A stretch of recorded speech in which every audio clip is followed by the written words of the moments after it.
Hello everyone, welcome to the weekly Purple Penny video. My name's Mark. I own and run the Purple Penny along with my wife Catherine in Adelaide, South Australia. We're about 15 minutes north of the centre of Adelaide. We've been here for just over 3 years. We've been trying to do these videos every Monday for the last couple of years, and we've been quite successful at that, except next Monday. We won't be having a video because I'm not going to be around to do it, but we will be having it on Tuesday. So those of you who do tune in live every Monday at 12 p.m. Adelaide time, tune in next Tuesday, not next Monday. This week in the shop was very busy. We had a very busy week.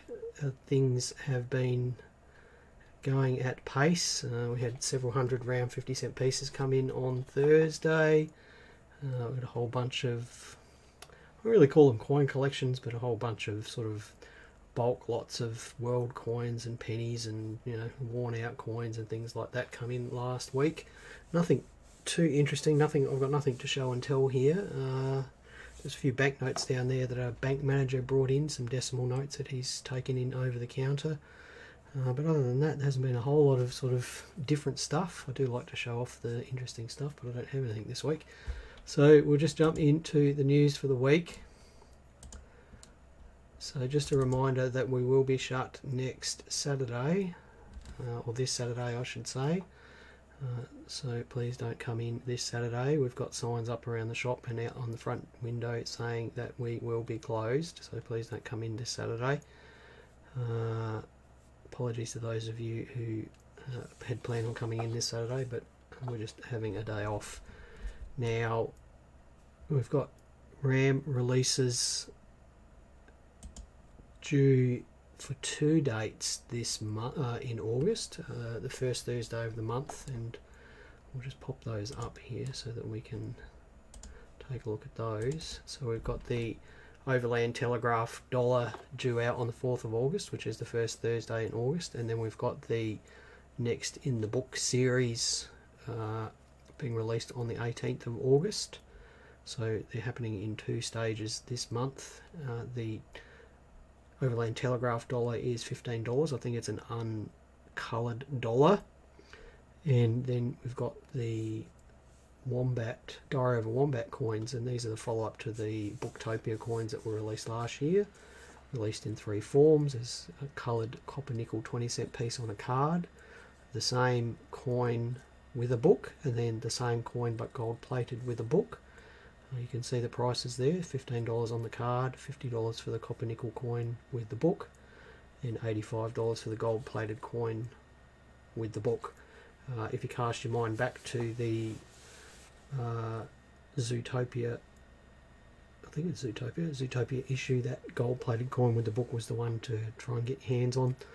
So I guess if you really want one, you'll probably have to contact your local dealer and try and get your hands on one, because the profiteers will no doubt snaffle them all up as best they can.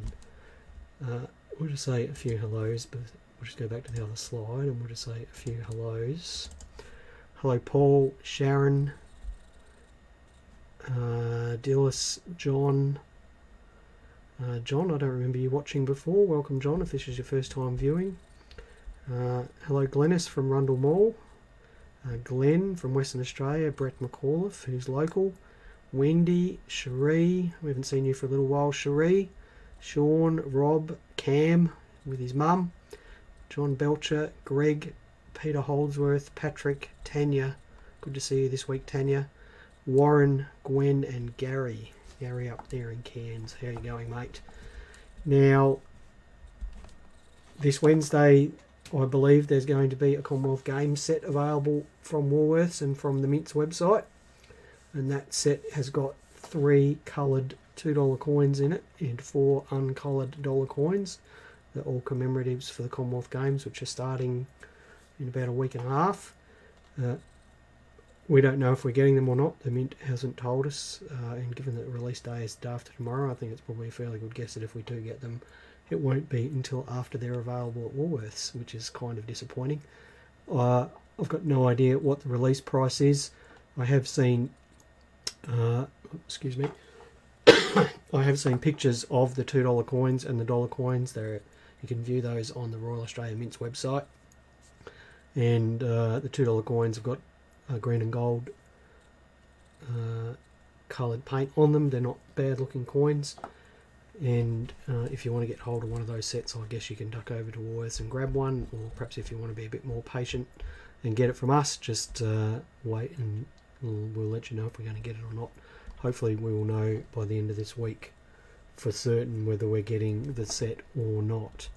Cameron says that he believes that the Commonwealth Games set is most likely going to be $15. Karen, I agree with you, because that's been the same price for all of the Woolworth sets since we've been operating here, and I don't see any particular reason why they'd put the price up on those. Right, next item, Roman gold coins have been found in a Norfolk field. Norfolk is on the east coast of London, of England I should say, on sort of the southeast coast, and a pair of metal detectorists have found 11 coins over a period of a few months in 2017, 11 gold coins, gold aurii, which are sort of gold coins that weigh about 3 or 4 grams, and they were all minted between about sort of 100 BC and about 50 AD. And interestingly, the Romans didn't invade England until 43 AD, so those coins, and we'll just pop up a picture of a few of them here, those coins were probably buried before the Roman invasion. Now, probably, of course, you don't know for sure, because of course high value coins like this could have circulated for a long time, but the theory is that they were buried before the Roman invasion, probably by local tribes people, and I believe the Iceni were the local tribes around that area, as an offering perhaps to try and placate the gods and keep the Romans out, because of course it would have been no secret that the Romans were coming, and perhaps the local tribes people buried these 11 coins to try and placate the gods and keep the Romans away. Now, the coins, all 11 of them, have been bought by the British Museum for about £20,000, which is about 35,000 Australian dollars. And funnily enough, if you look at the cost of living back in Roman times when these coins were minted, each one of these gold coins was probably about a month's pay for a Roman legionary, a Roman soldier. And if you translate that forward to today, a month's pay is about $4,000 for minimum wage here in Australia. So 11 times by 4,000 is $48,000. But the Royal Museum the British Museum only paid about $35,000 for them. So you would argue that in real terms, the value of these coins has actually gone down over 2,000 years rather than go up. Of course, that's probably pretty twisted logic, but I found that to be very interesting, that little bit of maths there. We'll just jump back to the other news slide. And the last one here did make me giggle, because workmen digging a toilet in India dug up a container that had 10 gold sovereigns in it, and did their level best to keep it secret, but apparently there was a lot of fighting, and the foreperson on the building site realised that the fighting was going on and went and broke it up, found these gold coins, some of the gold coins, and has reported to the police, and the police have actually seized the sovereigns from the workers who tried to snaffle them, and I'm not sure what's happening with them now. But yeah, 10 gold sovereigns found in a toilet. Fantastic, fantastic stuff. Right, topic of the week is one that I know I've covered before, but I had a couple of, let's just call them short phone conversations with people this week.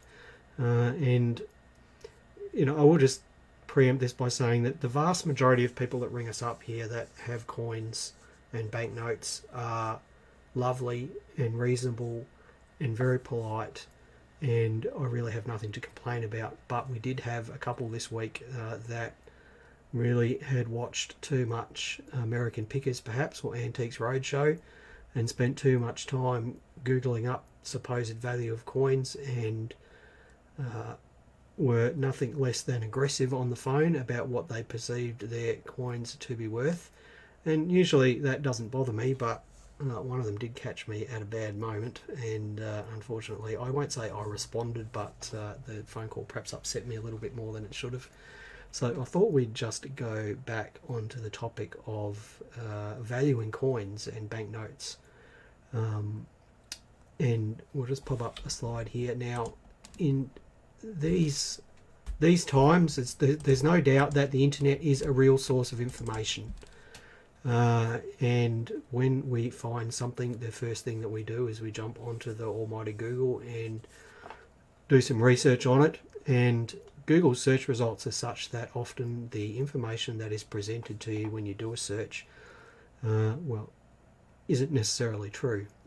Don't believe what you read on Google, and we've just got a couple of examples there. We've got, you know, a news story at the bottom there about the old $2 coin with a HH on it, and that whole article really sort of hints at the fact that those HH $2 coins are worth thousands of dollars. And certainly for the average person who perhaps just skims the first paragraph or two, that is the impression that you're going to get about those HH $2 coins. HH $2 coins, HH stands for Horst Hahn, and he sculpted the reverse design of the Aboriginal elder on $2 coins. And in 1988 and 89, his initials appeared on those coins. Now, the initials were removed. Why they were removed is subject to conjecture, but in 88 and 89, all of the $2 coins had those initials on them. And we're talking in the vicinity of 190 million of those coins were minted. Now, if you were to just quickly skim this article, you would perhaps think that your coin was worth thousands of dollars. Now, if you were to read that article right to the bottom, you'll actually find that the journalist finally admits that even though people are asking thousands of dollars for those $2 coins, no one is actually paying it. So that's the first thing to understand when you are valuing your coins and banknotes, is that asking price and selling price are two completely different things. Anyone can ask anything for anything, but unless someone actually pays for it, then the value isn't there. Right, the second screenshot there is from an online coin valuation website. Now, I'll just preface this by saying I don't know who the people are that are responsible for that website. I don't know how they derive their values. They certainly offer up some values across different grades, and you know how they compare with perhaps this book here. I don't know. I haven't done that comparison, but I will just say that if I don't know what basis in reality those values have, then certainly the average punter out there who's just quickly looking at this website to derive values, they don't know either. Again, you know, catalogue values are an interesting thing. How publishers arrive at catalogue values is questionable. Is it a value that is supplied by a retailer who is perhaps wanting top dollar for everything? Is it someone who looks at auction results and reports on real values? Or is it something else altogether? And without knowing the process behind deriving those values, you can't say whether a catalogue value is accurate or not, whether it be a printed value or an online value. So do use those things with caution. Let's jump to the other slide here. So this is a screenshot from this book here. This is Renix Australian Coin and Banknote Values, and this is a publication that's put out every couple of years. It has a great comprehensive listing of coins, Australian coins and banknotes, and for perhaps banknotes and pre-decimal coins, it provides a range of values across different grades, and coin grades are a completely another matter, and banknote grades. And those values, I presume, are given to Renix by coin dealers. It's certainly not us, but by coin dealers, and these are the prices that they would like to achieve for those coins in those grades. Now, in my experience, are the coins worth those values in those grades? Generally no.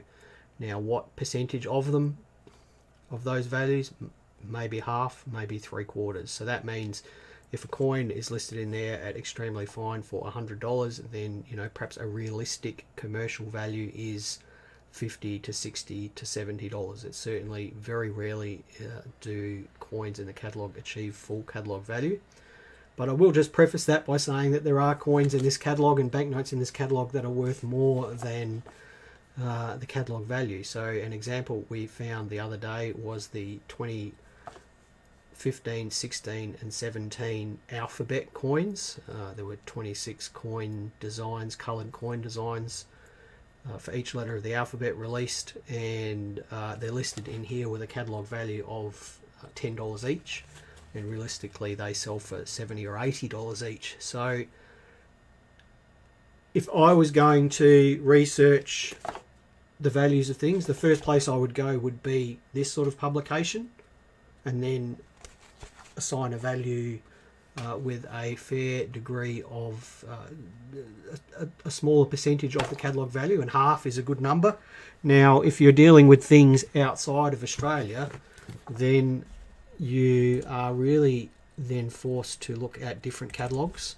So Kraus or Pick is the publisher of choice with World Coins and World Banknotes. So this is Pick, this is World Paper Money, and this is one volume of World Paper Money. There's at least another 3 or 4 volumes of this that I know of. We just have a couple, and you can see how thick that is. Okay, and that's just one volume. So that's the first port of call that I would go with World Paper Money. Is this available online? No. No, it isn't. So you're either going to have to find a copy in a library or buy one yourself, and you want it. This book is worth about $150. So these catalogues are not cheap. But if you want to get a ballpark value of a big collection of world banknotes, then it's hard to go past this sort of thing. Now, world coins, these are Kraus books. So this is the 20th century edition of Kraus. It goes from 1901 to the year 2000, and this is even thicker than the other book. I'm not sure how many pages it's got. 2,400 pages in that book, and that book was almost $200, and there's one of these for every century, from 1500 to the 21st century that we're in now. And then there's also another book which is for fantasies and patterns and things like that, and each one of those is $100 to $200. So those Kraus books are a great resource. Most of that information is available online on the NGC World Coin Price Guide. So all you need to do is jump onto Google and Google up NGC World Coin Price Guide, and you've got most of that Kraus information for coins. Now, all that's really interesting. How do you actually find the value of something? Sold results. All that matters with anything is sold results. So where are sources of sold results? eBay sold results is first. Heritage auctions, sold results for Australian auction houses, so Downey's, Nobles. Nobles has a great online resource for searching past results. Roxbury's, Imperial Coins, all those sorts of places. So go and look at sold results. For world banknotes, Heritage is really the place of choice, or the US eBay. It's hard to go past either of those two. Now, if you are looking at sold results, there's 2 things to be careful of. Firstly, am I looking at the same thing that is sold here than what I've got? So, I've got a crummy South African penny. Am I looking at sold results for a circulation South African penny, or am I looking at sold results for a proof South African penny? They are 2 different things. The second thing is condition, condition, condition. Everything in coin and banknote collecting is dependent on condition, and generally values are exponential with increases in condition. Now, that doesn't necessarily apply to modern mint product, but certainly pre-decimal coinage, circulation notes and things like that, the price goes up exponentially with condition. So just because you find a PCGS MS67 1963 florin that sold for several $100 doesn't mean that your circulated one is worth several $100s. It's like comparing a Holden Commodore, a 1987 VL Commodore with 5,000 kilometres on it, compared to one that is in the wreckers yard and about to get squashed. So condition, condition, condition. You need to make sure that what you're looking at is similar to what it is that you have. Now, how long does it take to actually assign values to collections this way? A very long time. If you're going to go through this research yourself and do this yourself, it is going to take a long time, and there's no getting around it. It does take a long time. You can't ring me up and ask me. I don't have time to talk through values of everything on the phone, and a lot of the time I don't know the values, so I need to sit down and look it up myself. And while I'm talking to you on the phone about the value of your stuff, I'm not getting my work done. So, you know, we are a little bit cautious about providing free valuations simply because of the amount of time that it sucks up from us. But we always encourage people to bring things in here and let them know whether it's going to be worth the process of getting a formal valuation for probate or for legal reasons or insurance and things like that. So, you know, we don't like to frighten people away, but sometimes if you ring up and you want to talk through your bucket, your ice cream bucket full of 20-cent pieces about the value of each, we'll probably encourage you to do your own research. Right, that's it for coin values. It's a favourite topic of mine. Hello, Andrew and Powell, and Patrick says he's looked at several websites to buy coins but was worried about scam websites. Patrick, I would have a chat to us the next time you come in here, mate, about what websites are safe to buy things from. There's a lot of coin dealers here in Australia who are perfectly trustworthy, and you will be able to buy things off of their websites, and that's not just us. I'll quite happily refer you to other dealers' websites because we just want collectors to get what they want and be happy with what they've got. But that being said, if you are worried about buying something online, then the best thing to do is to not do it and you know, come and buy it from a bricks and mortar store. So here in Adelaide you can come here or go down to Jerry in Brighton.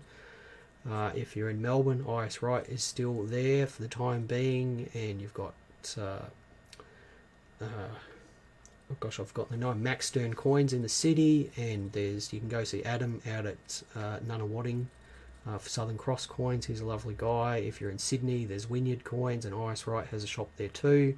And if you want to go out west in Sydney, you can go to Prospect Stamp and Coins. Up in Queensland, there's Colonial Coins. So there are still coin deals around if you just want to go into a shop and buy that way wherever you happen to be in Australia. Right, if no one has any other questions, I'm going to wind it up there because I'm hungry and it's lunchtime. Thank you everyone for taking part today and asking questions. And remember, the shop is shut this Saturday, the 23rd of July, and we will not be having a video next Monday. It will be next Tuesday. As always, if anyone has anything they'd like us to talk about, please send us a message or give us a call or send us a Facebook message or email or whatever, and we will do our best to talk about it. Bye everyone for now. Happy collecting and stay safe.